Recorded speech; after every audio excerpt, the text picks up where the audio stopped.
Hi Aaron, how are you? Hey, Ricardo. I'm good, thanks. Happy to be here. Well, Okay, Aaron, just introducing myself for you. My name is Ricardo Aquino. I'm a columnist and a digital influencer of transformaçãodigital.com, and I also work as a sales director at Vita. It's a Brazilian company of health tech, and we are growing exponentially year over year. And also, I had experience building and scaling startup companies such as Ponta Azul and other startups. First of all, in the name of Transformação Digital, we would like to thank you and thank Predictable University for your time and availability. It's a pleasure to have you here in order to help Brazilian companies to understand the main challenges of sales and how these challenges are changing and how should we be prepared. To officially start our webinar, I would like to make a few questions, and after that, we brought more 3 questions from our participants, okay? I'm ready. Sounds good. Okay. So first of all, Aaron, in your opinion, how has the sales process changed since the beginning of your career until today? And what do you think will happen to the sales process in the future?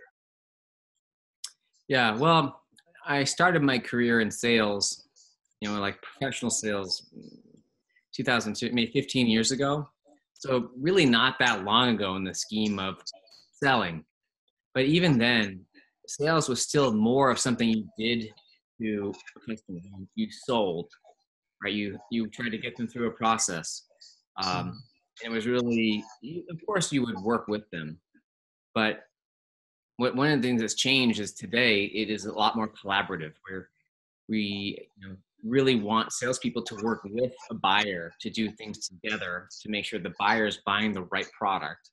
They know what they're going to get, that they know how to make themselves successful with it, so that ultimately they're happy with the product. I think one of the biggest drivers of that is the SaaS model, the software as a service model, where if they're happy, they are more inclined to stop paying you over time. Because again, when I started, it was still early, and a lot of software was still sold with a big upfront payment. And if the software didn't work out, the customer was screwed. It just projects. So things are going in the right direction. A lot more focus on customer success. Okay. And what do you think will happen to the sales process in the future? Do you think there's going to be a big changing regarding this? I don't really feel like the sales process will change that much. I do feel like salespeople will change quite a bit, where the nature of the person, because the essence of the sales process has always been pretty much the same. There's sort of like a lead, there's a first appointment, and is there a fit? What do you offer, like a demo? What are you offering? How much does it cost? Let's negotiate and buy it. The basic steps don't change, but what you're doing with those steps, how that person as a salesperson is approaching the buyer. Again, today it's a lot more about education, a lot more about helping lead them to helping teach them something, helping. Like one of the main things today is that, and this is again going to continue in the future. The world is in this state of overwhelm. There's just so much information, so much content, so many choices, so many applications that most buyers are just overwhelmed too. There's always some buyers who know exactly what they want, they know what they need, they're going to do it, they're going to be successful regardless of what happens. But a lot more buyers need help sorting through all the clutter out there. So the salespeople today and of the future need to be able to help lead the buyer, to help basically, usually they often know more than the buyer about the space, and to help them make the right decision for them and to actually know how to best implement whatever they buy so they get the results they want. Make a lot of sense, and I think it's similar to the next question, but a little bit different. So the second question is, nowadays, people talk a lot about technology without actually understanding how they work or what they are for. For example, IoT, artificial intelligence, blockchain, virtual reality. Do you see any short-term transformation in sales coming from the impact of any of these technologies? I haven't seen it yet, but it's very, very early. For example, with artificial intelligence, there are some apps. There's a lot of companies that claim to have an artificial intelligence that depends on how you define the term. It's a very, very sexy term these days in Silicon Valley. It's a popular term, but social media was popular before that, and mobile before that, and sex before that. There's always like a hot term. So big data is a hot term. It's hard. It's just hard even for me to say, well, what's real? What's really going to change? You know, for example, there are some companies that claim to help automate some of the back and forth email conversations or chat conversations between a customer and a salesperson. And sometimes it does work. I haven't used one myself. I've seen them. I've had a customer, people tell me, it's still, I think the promise of it is still bigger than what the applications can still do. So it's very early. I think it's one of these things where there won't be much change. Or some people get value, a lot of people don't. And in 3 years or 5 years and 10 years, there'll be just something will change, and there'll be a big change. We can't predict when it'll be, like anything else. Yeah, makes sense. So, well, there's a question here regarding the SDR process, and it's very interesting. So, digital marketing is very popularized and massified in Brazil and in the United States. With marketing growing technological and talking on lead qualification more and more, do you believe that the SDR role will soon disappear? And just complementing, and what about the roles of hunters and farmers? Do you believe they will lose space for some technology or process automation? Right. No, great question. So I'm gonna give you a bit longer answer because I'm gonna start with some context. Now, in the United States, the book Predictable Revenue, which in Brazil is the Receita Predicível, right? That book has helped growth companies, standardize on this idea of sales specialization, which means you have the old way was a salesperson does everything. They prospect, they close, they manage customers, and they might get leads inbound from their website, right? And it's too much for them to juggle. The new model, the model that works, is prospectors who prospect, and that's different than salespeople who close, and that's different than account managers who manage customers, and a different role than inbound lead responders. There's like the four roles. Some companies do it a bit differently, but essentially your sales team should be more like a sports team. In a sports team in football, you have forwards or attackers and defenders and goalie and midfield. Everyone does different things and complement. In sales, it should be the same way. That's the way it should work. But now the SDR role, the SDR sales development representative, really refers to those two junior roles, either responding to inbound leads generated by marketing or doing outbound prospecting in a full time. That role in the United States, I see people write articles about how the SDR role is going to go away because of artificial intelligence, or I'm like, no, it is not going away. It's never going away. That's like saying salespeople are going away. They're never going away. Their role will change. Some of the mundane tasks might be automated, but there's always a need for humans to review customers coming to you to see which ones are a good fit or not. There's always a need for humans to outbound prospecting to decide who are the right targets and how should we start conversations. List building is starting to become more automated. Email sending can be. It just means that the nature of those sales development representative or SDR roles are going to become higher and higher value, hopefully, as some of the mundane tasks are more automated. But they're never going to go away. Mm-hmm. No, makes a lot of sense. Yeah. I think this question is because we hear a lot about lead scoring and other kind of technologies which make basic information such as ideal customer profile and other informations regarding the profile of the customer, they can be pre-qualified before getting to the SDR. But well, I don't know, but my opinion, the SDR can also expand his role and make more questions regarding qualification and make more human inputs to get human elements that we can predict on profile, right? Yeah. Remember too what I said. A lot of buyers don't know exactly what they need, and they don't know exactly what they want. Yeah, perfect.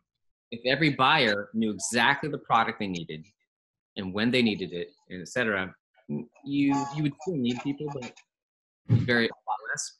But the future is that more buyers will be more confused about what the right choice is. So there's actually be a greater need, not for just emailing, but for a greater need for people in sales to help lead buyers to the right decision, whether that's the SDR helping educate them, or a salesperson, or other people anywhere in the company helping them through their journey to pick the right solution and get value from it. Perfect. Okay. So next question. How is the sales process working for companies in the United States? What kind of innovations do you see emerging there that we can expect to come in Brazil soon? That's a great question. I think the day in the life of a salesperson is changing, whether you're an SDR or in the field sales, or right now we see there's more applications they need to use. So you might use Salesforce.com or CRM, plus an emailing application, plus data application, plus I think there's some study that said the average salesperson, and not in a really early startup, but like when you have a bit more of a mature team, might use something like 10 or 20 applications, right? Document training and I don't know. It's just like there's more and more applications for them to juggle. So that I mentioned overwhelm. So salespeople have they get overwhelmed because there's just too many applications and too many things they need to fill out. So now technology-wise, like I mentioned, so like data list building is a lot easier than it was a long time ago. That's a big change. So emails in an automated way here. So those things are changing. But if you step back and look at the picture of a salesperson, they're still busy. They're still overwhelmed. Like the day in the life of a salesperson, what they're doing is a bit different, but their experience, their feelings aren't different. They still feel like, how am I going to make my quota? Mm-hmm. Where are my opportunities going to come from? How do I get better? Right? That has not changed. That probably won't change. What's interesting is we're working on a new book in the US called Predictable Closing, out sometime next year. And in my mind, a couple of the main ideas, for example, are not around at all like technology, not around the sales process. The things like, what I see salespeople get wrong is just time management. Like that, and time blocking, like make sure you set certain times to do things. Like that is probably the number one problem. Or not being entrepreneurial, basically like sort of being a victim. Like, oh, my sales manager is not a good manager. He's not coaching me. I'm not getting leads. Poor me. Right? And they're not, well, okay, well, what are you going to do about it? So it's like the attitude, time. And the third thing I mentioned is how do they become more of an expert in their space so they can help teach prospects, become more expert, more of an authority, and help create more trust with prospects, that prospects are making the right choice. Like all those things are a lot more important than like sales process and apps, I find. Mm-hmm. Okay. Well, next question, Aaron. Today, the salesperson communicates with customer through various channels, like we're saying, from traditional ones like telephone and email to technological ones such as social networks and video conference. Do you believe that the social selling and this excess of channels may end up confusing salespeople more than helping them? And how do you believe the salesperson should behave in this situation? Yeah, great question. For most salespeople, it is more confusing because there's just more things to check and more like Twitter versus LinkedIn and email. Mm-hmm. A lot of the social selling is popular as a term. Yeah. And what I find is, let's say there's 20 salespeople. There's some small number of them, I don't know if it's 1, 3, or 4, but there's a small number can be effective with social selling. They're good at it, right? They like it, or they know the techniques, but most of the team, they just can't quite get it right. Either they don't like it, it's confusing, like how do I write an email? They just can't quite get it. So it's one of these things where for some people it works great, but for most people, it actually ends up being more of a distraction from what they should be doing, which might be just basic things like email and phone calls. Mm-hmm. So for different companies, for different people, they sort of have to look at, here's the kinds of things I need to do and the kinds of tools. I can't do it all, right? I can't do LinkedIn and Twitter and Facebook and message groups and email phone. So where am I going to pick that I can be great at? So phone, email, and something else. It's like sort of knowing yourself and knowing where you can focus your time to be the best, to get great at something. Mm-hmm. Do you think makes sense? Like in the same question, do you have a specialized position? Like you are the SDR responsible for social selling, or the BDR responsible for this kind of call or this kind of action, specifically by the technology, besides the main objective, of course. Yeah. That can work, where sometimes you have an SDR who is more of like the innovator, right? Mm-hmm. So they're trying to figure out what works, and then there's some parts that they can share with other people on the team. They're just more of an entrepreneurial type. I haven't seen, I can't remember. So yeah, I have seen, it's been a while, but I've seen an SDR who might be like the Twitter SDR, and they're looking at who, trying to build links off Twitter and doing that. That gets a bit hard. It's easier when you're small. If you only have like 2 SDRs, and you don't have territory conflicts. One of the problems with social media is that territories are not, so there's geographic territories. When I say territories, it just means you need some way to divide and conquer among your people. It could be by geography. It could be by industry. It could be by size of company. There's a lot of ways to do it. But you have to have some way to divide and conquer so your people can focus on something that's not so overwhelming. So when you're small, it's easier to have someone doing one half of the country and someone else having to do the other half of the country and someone else on Twitter. Mm-hmm. But as you get bigger, one of the challenges is you can build a list off Twitter, but it's so hard to tell those targets which territories do they belong in. So it comes up a lot. It's hard to get that right, but so you have to sort of, again, choose, is it worth it? And sometimes it is, and sometimes it's not.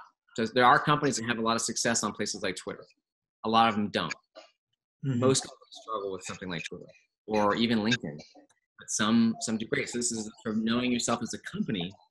Are your buyers, a lot of buyers, even in the United States, a lot of buyers are not on social media much. Mm-hmm. But then if you're selling a social media product, so sort of knowing yourself, knowing your buyers, what's going to work for you, because you can't do it all. Yeah, very nice. And Darren, do you believe that the predictable revenue method developed in Salesforce will adapt to the digital transformation changes we are experiencing today, or will it need to reinvent itself? So I created the whole outbound prospecting team and system at Salesforce.com. It helped almost double the growth. And originally, so there's 2 things. If you read the book Predictable Revenue, or if you read the book WBC1, there's some people who they read it and they're like, oh my God, it's all about sending short, cold emails. And those still work today. So our business, we do a lot around teaching companies how to build these teams and how to prospect, whether it's predictable revenue in the United States, universidade previsível in Brazil, but those emails still work. There's other types of emails that work too. So, but if you read the book, and really what the book is about creating a system that's repeatable.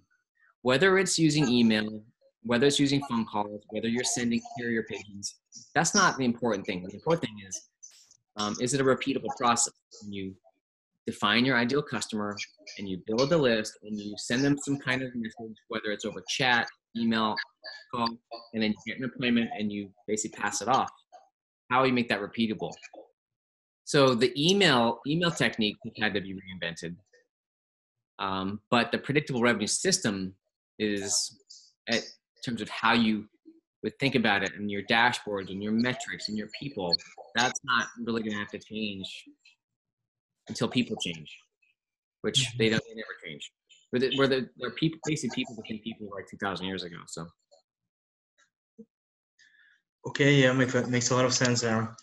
And considering that the marketing and sales areas are increasingly connected and close, do you believe there's a tendency for sales professionals to study more about marketing to understand the process as a whole and thus improve their customer service?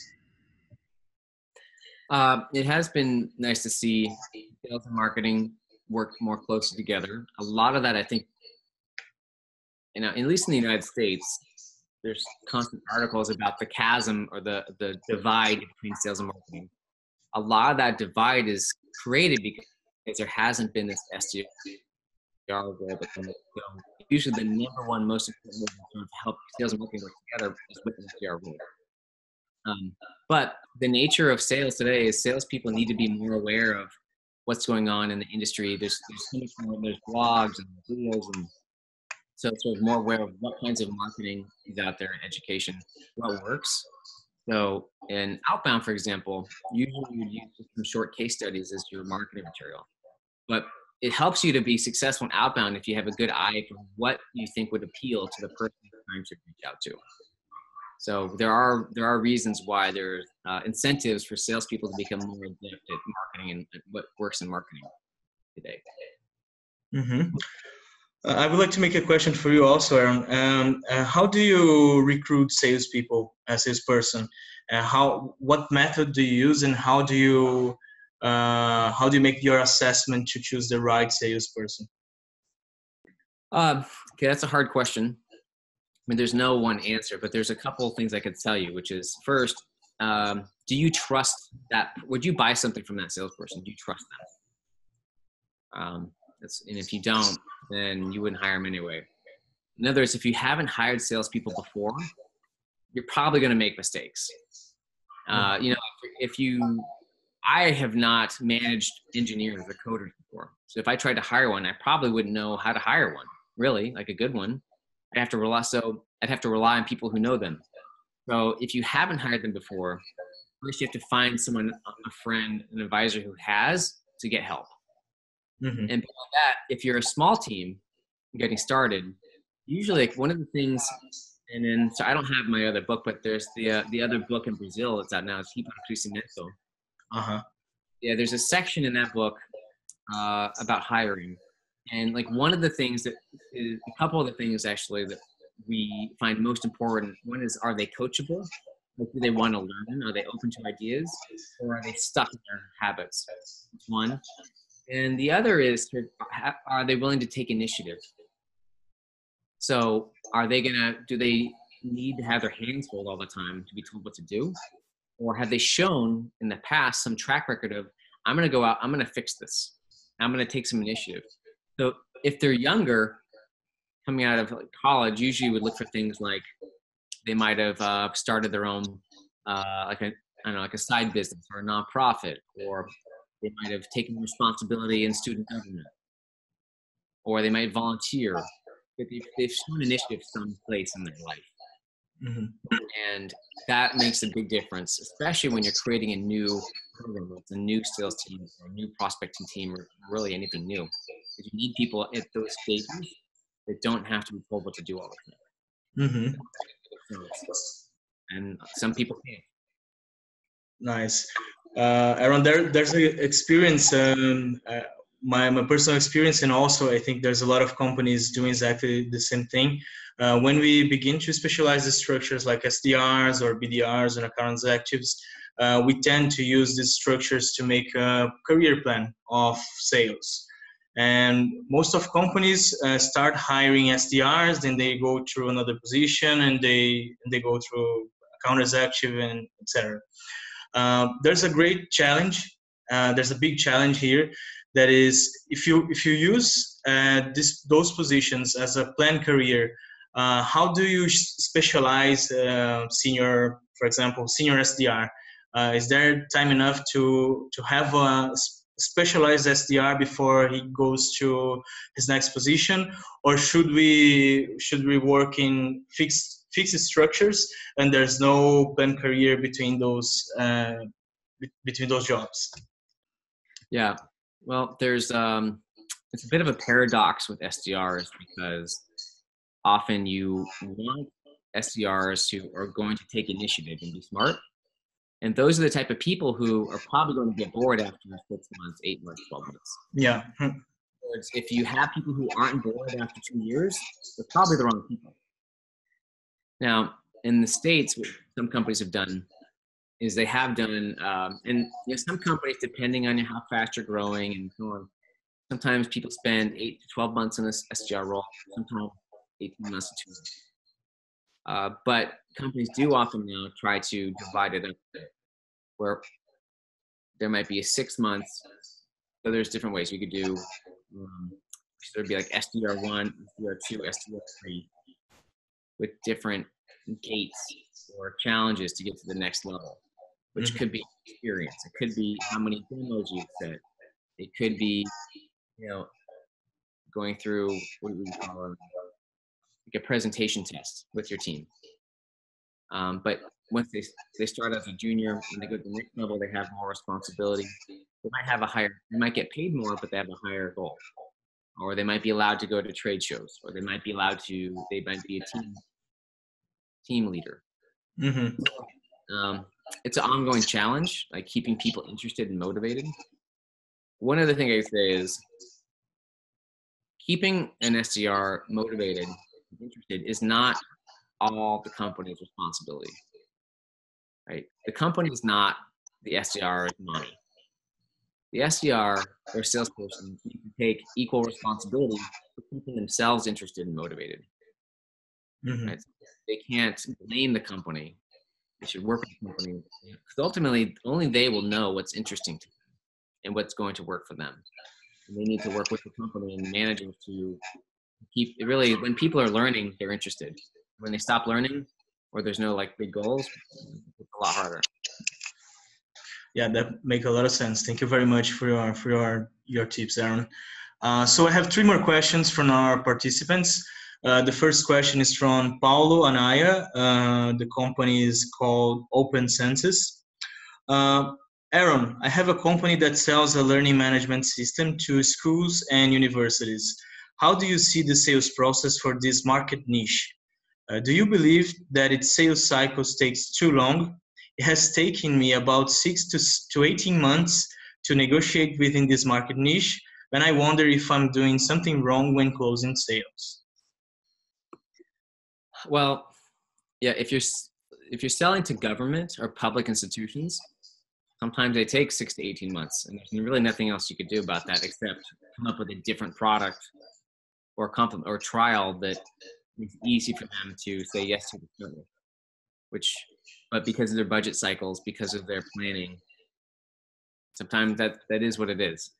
In the United States, selling to the federal government, unless you have a lobbyist who is a friend who basically can cheat the system, it's a long, slow process, and there's nothing you can do about that other than make sure you have enough funding, cash flow, and patience to stick it out. So I would imagine in Brazil with public institutions, 6 to 18 month timeframe does not sound wrong. There's always things you can do better, but it sounds like you just have to make sure you plan around that so you aren't surprised when things take a lot long and you don't run out of money halfway. Okay, thank you, Aaron. So the next question is from Marcelo Bardosa. His company calls Mer Electronic. In markets with large ticket variations between $50 and $50,000, do you recommend that the goal for the SDR should be buying potential or the amount of leads? You repeat that one more time? So in markets, okay, I will repeat for you. In markets with large ticket variations between $50 and $50,000, do you recommend that the goal for the SDR should be the buying potential or the amount of leads? Yeah, okay. I think so. Whenever you're in a market, whenever you're doing outbound prospecting, because there's inbound leads, one thing, and those are different, and the process is different, and the targeting is different than outbound prospecting. Inbound prospecting, any $50 to $50,000, you could probably make money with anything. When you're doing outbound prospecting, if we're talking about an outbound SDR, right? Because you should have inbound SDRs that are different than outbound SDRs. You want to go for the biggest buying potential, right? So you would usually have some sort of minimum threshold, which is, all right, if they can't buy some amount of money, whether it's $5,000 or $20,000 or $2,000, it's just not worth your time. Mm-hmm. But bigger is better. So you'd start with, usually look at your customer base and what are the 10 or 20%, the largest customers in your customer base, what are that largest part, and angle for those kinds of customers and that kind of buying potential when you're doing outbound. Mm-hmm. Not volume of leads on outbound. You get what you get. Volume's okay, but not on outbound. Fewer, bigger, better will make you more money on outbound. Yeah, makes sense. I will complement this question, Aaron. How do you recommend to set the goals for an SDR? I understand that the outbound must be a focus in bigger accounts, but what about the SDR, which works with inbound leads, for example? How do you set their goals? Do you set their goals by opportunities? Do you set their goals by sales? How do you recommend for Brazilian companies to set the goal for the SDR? Yeah, so I think it's important to remember there are two kinds of SDRs, and the inbound SDR goals will be different than outbound SDR goals. Mm-hmm. The outbound SDR goals are more standardized. There's, generally an outbound SDR probably would generate from like 5 sales qualified leads a month to maybe 15 sales qualified leads a month. And that can vary based on, are you selling like just to big enterprises and you have to just get a few a month, or very transactional small business, but so that's a fixed band. On inbound, how many, it just all depends on how many leads a month. It could be, you might get, an inbound SDR might generate 5 to 80 appointments a month. And depending on, some companies have 500 leads come in and only 5 are good fit. So they do more filtering. Other companies have 500 leads come in and 200 are good fit. There's more appointment setting. Uh-huh. So there's more variability on the inbound side. On the outbound side, I actually have an article you just look up on Quora, and I'll send you the link. But if you Google Aaron Ross, it'd be in English. But the basic structure for compensation goals for an outbound SDR would be base salary, so enough they can pay their bills, and then a variable. So the variable would be divided into 2 pieces. Half that variable commission we tied to the number of those sales qualified leads generated per month. So if, like say maybe 10, mm-hmm. right? And what that means is it's actually, just to be clear, what that means is that SDR usually has a quick call with the company first to see, okay, is there something here or is it a waste of time? Then they set up an appointment for the salesperson. So that's just a demo or discovery, and you do not comp that. You can measure, but don't pay people on those yet. When that's accepted by the salesperson into their pipeline and they own it, then that counts as a sales qualified lead. Right? That's what you want to measure and pay the prospectors on. Or again, half of that variable. The other half of the variable will be tied ideally to like a percentage of what closes that they find. So you have, again, base salary. And in San Francisco, that base salary might be $55,000 US, right? It's a lot. Other places, it just depends on where you live. And then the variable might be another 15,000 tied to what they generate per month in sales qualified leads, and another 15,000 tied to a percentage of the revenue they generate. It's sort of like a very, like a baseline or a standard kind of structure for outbound SDRs. Nice. Thank you very much for the answer, Ryan. And there's a last question here from Renato. His company is Altitude Software. And his question is, which softwares are more adherent to the predictable revenue methodology? Okay, great question. So at least Salesforce.com is still the best CRM system for a general, your sales system. There's a lot of other ones. I haven't seen any that I have really been able to get to work as well as Salesforce yet. And there's different reasons. It just works when you have prospectors and closers, and the reporting, it's better. A lot of companies start off with a simple one when you're small, but when you get to have a few salespeople, it makes sense to look at switching to them. That's one. Another one, there's a lot of sales applications for outbound, I don't remember what you call them, but applications that help you send email. So in Brazil, there's Ramper. Fits very well, right? So Ramper. In the United States, I mean, there's 100 of them in the United States. So, but in Portuguese, Ramper, probably your best bet. Yeah, I know Hamper. They're very good. Hamper. Nice, Aaron. So, Aaron, I think we have no more questions here. I would like to thank you again for your time. It's been a pleasure talking to you, and also would like to thank Transformação Digital and Universidade Previsível for the opportunity to help Brazilian companies to improve their strategies and think further. So thank you again, and thank you very much, and I hope to see you soon. Yeah, thanks very much, Ricardo. Okay, bye-bye.